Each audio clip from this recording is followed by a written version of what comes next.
ලංකා කණ්ඩායමේ ශාරීරික යෝග්‍යතාවයයි මානසික යෝග්‍යතාවයයි ජාත්‍යන්තර මට්ටමේ තියෙනවායි කියලා ඔබ විශ්වාස කරනවද? ශාරීරික යෝග්‍යතාවය මම හිතන්නේ නැහැ උපරිමයෙන් තියෙනවා කියලා. නමුත් දැන් මේ තරඟයේ වෙද්දී ඉන්ජරිස් 4ක් වගේ 4-5ක් අපේ ඉන්න හොඳම ක්‍රීඩකයෝ එළියට ගිහිල්ලා තියෙනවා. ඒ කියන්නේ අපේ ශාරීරික යෝග්‍යතාවය ගැන යම් ගැටලු තියෙනවා කියලා එකෙන් පැහැදිලිව පේනවා. මම හිතන්නේ ප්ලේයර්ස්ලා ඉන්ජර්ඩ් වෙලා ගිය කණ්ඩායම් වලින් මම හිතන්නේ ලංකාව ඉදිරියෙම ඇති කියන එක විශ්වාස කරනවා. ඉතින් මම හිතනවා අපිට කණ්ඩායමක් තෝරද්දී අනිවාර්යෙන් ඒ ගයිඩ්ලයින් මත ඉන්නවා නම් මීට වඩා ගොඩක් හොඳ වෙයි කියලා. ක්‍රීඩක විදියට අපිට outside noise එක control කරන්න හරි අමාරුයි. ඉතින් ගොඩක් වෙලාවට අපිට අහන්න දකින්න හම්බෙන්නේ නෙගටිව් දේවල්. ක්‍රීඩකයෝ විදියට අපි කොච්චර පොසිටිව් හිටියත් එළියෙන් ගොඩක් තැන්වල ක්‍රියේට් කරලා තියෙනවා නෙගටිව් එන්වයරන්මන්ට් එකක්. ඉතින් ඒක හරි පාඩුවක් ලංකා ක්‍රිකට් වල. මොකද මේ ක්‍රීඩාව විතරයි තියෙන්නේ. මම හිතන්නේ මේකත් රැක ගන්න පුළුවන් වෙයි කියලා. ඔයාට අද මැච් එක ඉවරලා යද්දි බලන්න පුළුවන් වෙයි කී දෙනෙක්ගෙන් මෙහෙම මයික් අල්ලන් ඉන්නවද කියලා. සමහරට මේ බලලා නෙමේ අපිට සමහරලාට කට්ටිය එවනවා.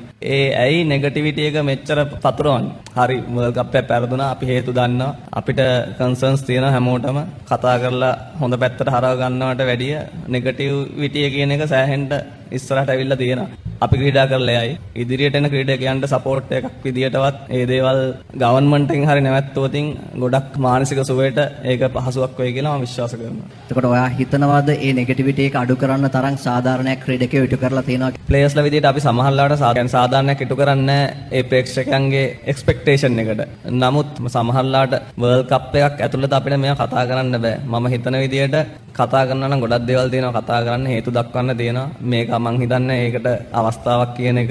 ඇත්තටම පෞද්ගලිකව මට හේතු දක්වන්න පුළුවන්. නමුත් මේක මම හිතන්නේ ඒකට හොඳ අවස්ථාවක් කියලා. කණ්ඩායමක් කියන්නේ හැම වෙලේම බලන්නේ perform කරන්න.